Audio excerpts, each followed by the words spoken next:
Muito bom dia, pessoal. Sejam bem-vindos a mais um Acorda Mercado para você começar a sua sexta-feira muito bem informado na frente de todo mundo. O Ibovespa, ele subiu. E que subida! Ele subiu 1,67% e cravou 164.455 pontos, o quinto recorde consecutivo. Mesmo com o PIB vindo abaixo do esperado. O PIB se esperava ali 0,2, 0,3, então veio ali um pouco abaixo, 0,1, o que algo que não mexe tanto com o mercado, porém indica a desaceleração da economia. E por isso que a bolsa subiu. Mas como assim? Veio abaixo do esperado e a bolsa subiu? Pelo seguinte, quando você vê uma economia que está estagnando, como que você faz para essa economia ela voltar a crescer? Você diminui a taxa de juros. Então esse é um dado que força o Banco Central, ali o Copom, o Galípolo, a cortar juros mais cedo.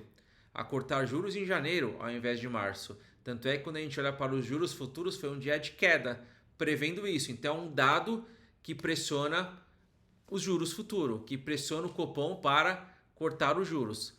Então se viesse, por exemplo, alto, veio um PIB ali de 0,7, 0,8, irá dar tranquilidade para o Banco Central falar, olha só, a economia está andando, por que eu vou cortar juros aqui e essa economia andando pode gerar inflação? Então, esse dado vindo quase que em linha, mas desacelerando a economia, é positivo para a Bolsa. Risco fiscal aqui é um dos maiores problemas em relação ao Brasil que eu tenho falado, e o presidente Lula ajuda a ferrar com isso, porque ele criticou a Faria Lima e rechaçou o teto de gastos. Ele falou o seguinte: despesas com educação não são gastos. E aí é um tom de não levar a sério o ajuste fiscal, não levar a sério as contas públicas. Porque a gente sabe, no início é legal dar crescimento, porém, no médio prazo, que é um voo de galinha, então ele sobe um pouquinho e já vai cair, porque não consegue se manter aquecido só com gastos. É a mesma coisa que, deixa eu investir na minha empresa e eu começar a gastar muito. Então pego empréstimo, faço aqui uma coisa ali, faço outra ali, faço outra coisa ali. O quanto eu consigo manter esse crescimento? Uma hora tem uma dívida que se torna impagável, que se torna muito difícil e eu não estou conseguindo crescer na velocidade que eu pego dívida. E é aí que mora o grande problema.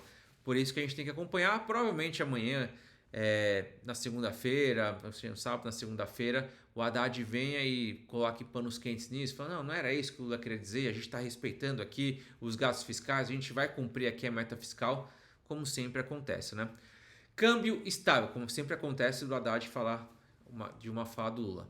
O câmbio ele fechou em R$ 5,31, praticamente de lado, foi uma queda de 0,04%.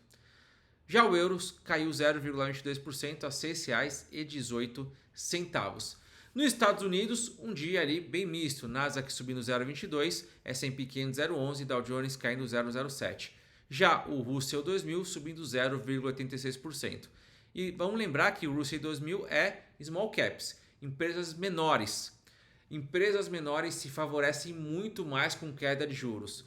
Então essa projeção do juros americano caindo na próxima reunião do dia 10, agora semana que vem, favorece essas menores empresas que precisam de fôlego maior e sofrem mais com juros altos.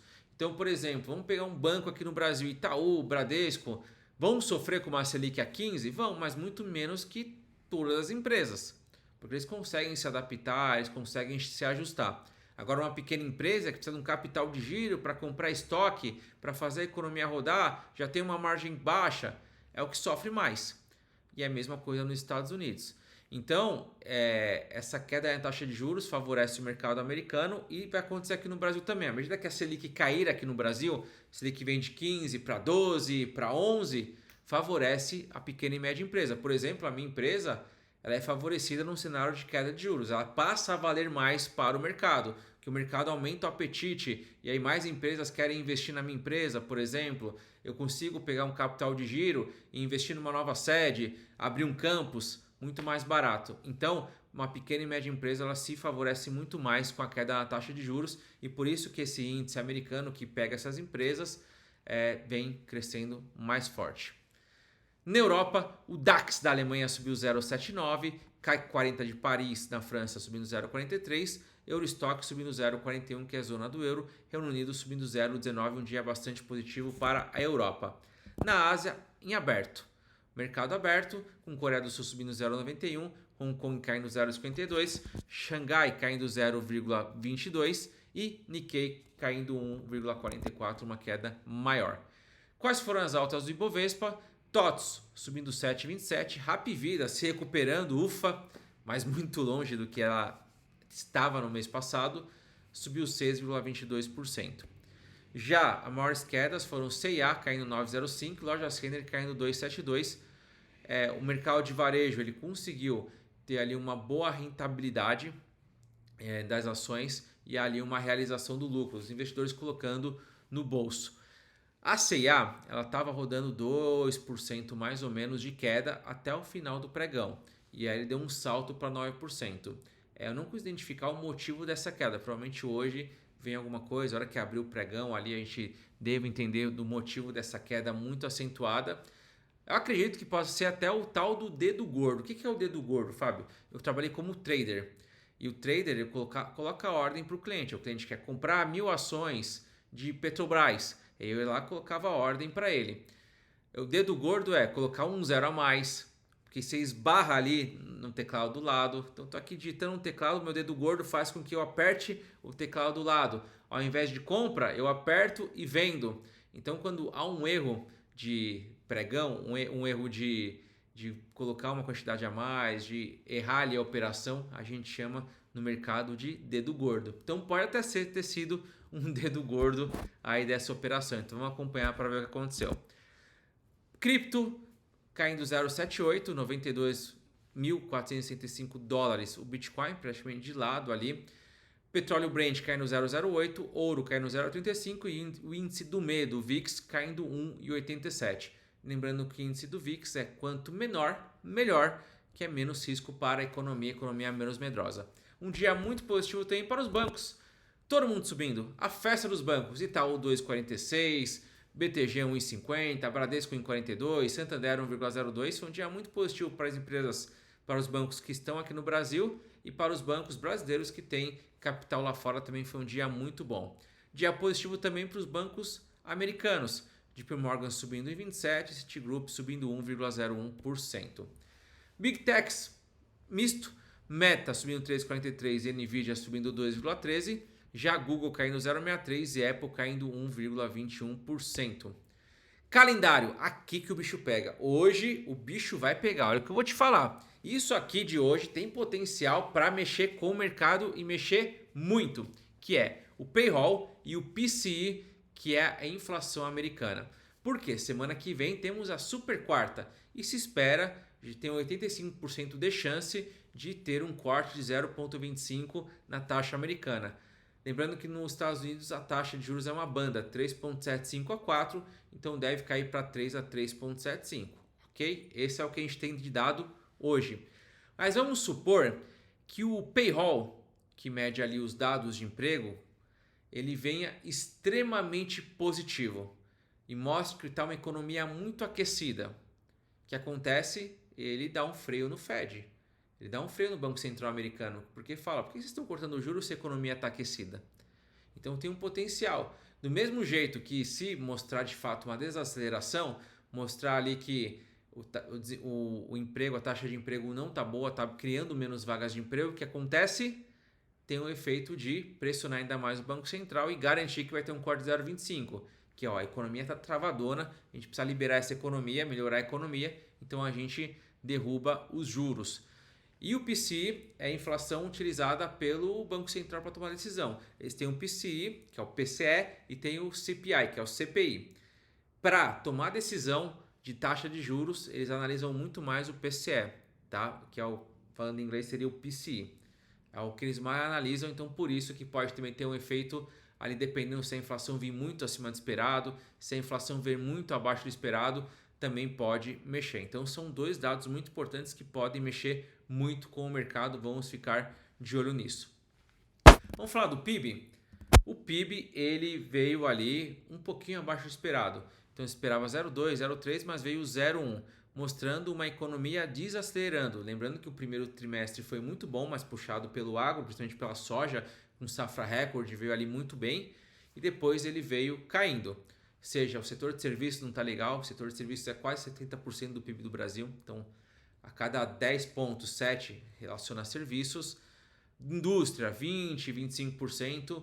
O que veio bom foi a indústria, a transformação, por exemplo, a indústria de carros, veio ali um dado bom de puxando o crescimento. E o agro veio praticamente de lado. O agro representa 5 a 10% do nosso PIB, veio ali de lado. O movimento que eles fizeram para crescer ali em janeiro, no primeiro tri, o impacto que eles tiveram para o crescimento do PIB no primeiro tri, eles não tiveram dessa vez. Por exemplo, não teve ali a soja, teve ali o milho, teve café, teve cana-de-açúcar, teve outros fatores que fizeram também ser positivo, mas muito longe do que foi ali no primeiro trimestre e por isso ficou a 0,1.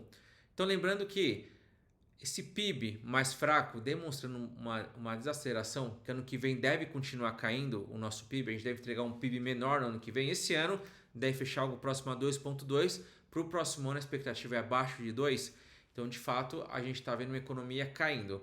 E para essa economia ser estimulada, precisa cortar juros. Então, como eu falei, uma pressão ali para o Banco Central cortar juros em janeiro. Como eu disse, o Lula criticou a Faria Lima, o mercado só pensa em ganhar mais, despesas com educação não são gastos, são investimentos. E como eu falei, isso se contrapõe muito à narrativa do ajuste fiscal. Quando a Haddad vem, não, a gente está preocupado em fazer o ajuste fiscal, o Lula vem e traz essa mensagem, gera um ruído, um impacto que não é bom. Então vamos ver como o Haddad ele vai se sair nas próximas conversas, nos próximos discursos.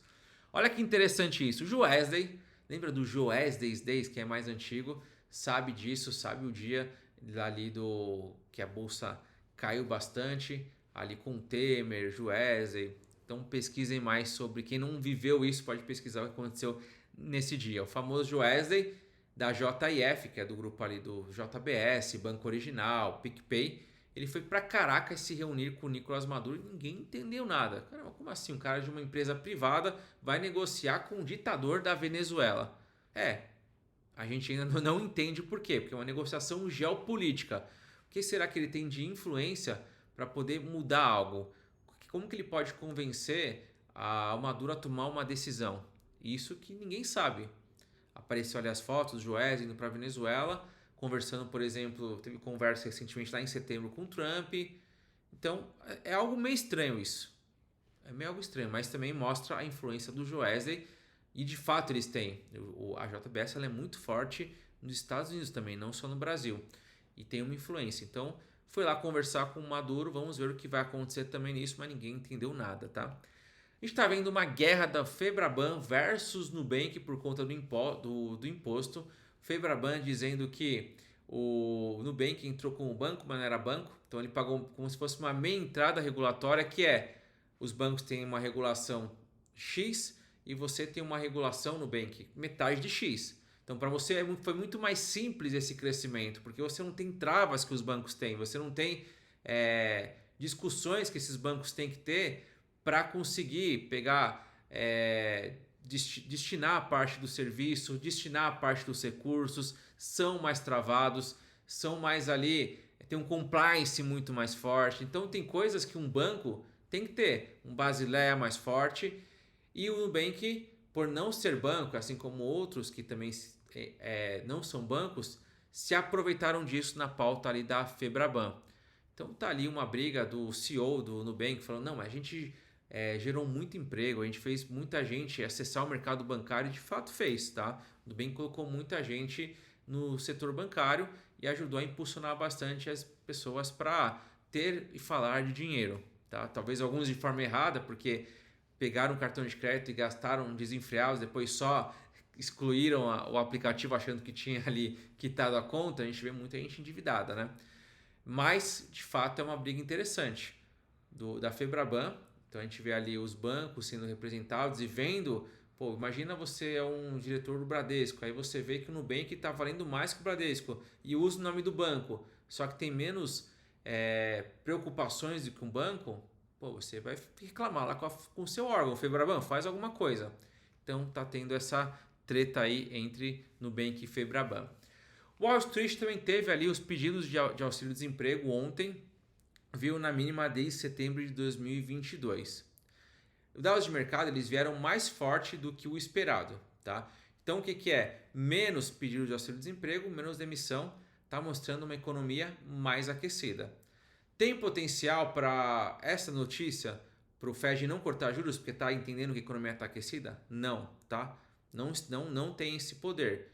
Por isso que vai ser muito mais importante hoje o payroll do PC e o PCI do que esse pedido de auxílio-desemprego, apesar de que, como eu falei, se vir um Dow de auxílio-desemprego ali muito bom, payroll muito bom, mostrando uma economia aquecida, aí vai juntar com esse dado aqui, falar, opa, 2 dados seguidos aqui mostrando economia aquecida, então melhor não cortar juros, e aí pode pesar.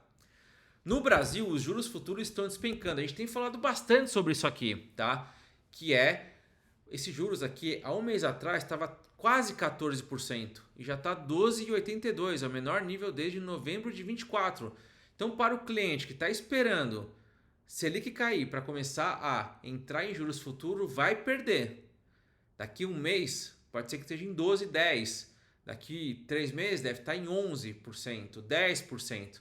Já estava, como eu falei, a quase 14% há um mês atrás. Quem prefixou há um mês atrás, conseguiu prefixar uns 13,5%. Então, isso aqui é realmente mais preocupante. Isso em toda a curva, né? A gente fala 2027, 2030, 2035, é a mesma conversa. A gente teve a votação do Messias adiada. Davi Alcolumbre, primeiro estava previsto para 10 de dezembro a sabatina para aprovar o Messias no Senado, porém a gente sabe a briga muito forte que está ali entre o Executivo e o Legislativo, e por isso o Alcolumbre resolveu jogar para frente. Tá? Então deve ficar só lá para frente essa conversa de Messias e companhia, se ele vai ser o indicado, se ele vai ser aprovado na sabatina do Senado para ser um membro do STF, ou então o Alcolumbre vai emplacar ali o Rodrigo Pacheco. Vamos ver o que vai acontecer aqui. O Congresso ele aprovou uma LDO de 2026, é outro fator muito preocupante. Primeiro, que abriu uma brecha de 10 bilhões, olhando até um aporte nos Correios, então o mercado vê que, como um todo, não há uma responsabilidade fiscal, colocaram uma brecha ali. E o mais importante é as emendas, que são o dinheiro que o governo repassa ali para os deputados, é o mais preocupante. Por quê? Esse ano foram repassados e ainda tem muita coisa para repassar. Mas para o próximo ano foi aprovado para repassar quase tudo praticamente até o primeiro semestre. E por que isso? Eleições. Então, para usar esse recurso nas eleições. Então, para a gente, como um todo, o brasileiro, o povo, isso aqui é péssimo, que é uma negociação ali, é um acordão que fica muito ruim para a gente. É o dinheiro nosso, dos nossos impostos sendo muito mal alocados e, mais uma vez, acontecendo isso, tá? Petrobras arrematou o pré-sal por 8,8 bilhões de reais, tá? Ele arrematou sem concorrência 2 áreas estratégicas nos campos de Mero e Atapu. Então, Petrobras ali segue investindo e crescendo. E por fim, o Bradesco encerrou o home office de algumas áreas. Área de investimentos, eu falo muito com especialista de investimentos aqui, então o Bradesco ele anunciou para quase 900 profissionais ali da área de investimentos que acabou o trabalho remoto, que é todo mundo presencial a partir de 2026. Isso pegou um pouco o mercado de surpresa, mas a gente vê que o Nubank fez um movimento muito parecido, mas o Nubank era full home office, era uma outra etapa já. Os bancos estão trabalhando mais com o híbrido, mas aos poucos eles vão diminuindo isso também. Isso é uma tendência que está acontecendo em todos os bancos, uma volta 100% ao presencial, certo? E com isso a gente finaliza nosso Corner Mercado de hoje. Foi um pouco mais longo, deu quase 20 minutos, mas é porque eu tinha muita coisa para falar e eu gosto de trazer muito mais que a notícia. Trazer ali um conteúdo legal, um conteúdo de aprendizado para você poder utilizar no seu dia a dia. Tamo junto, uma ótima sexta-feira, nos vemos na segunda. Tchau, tchau!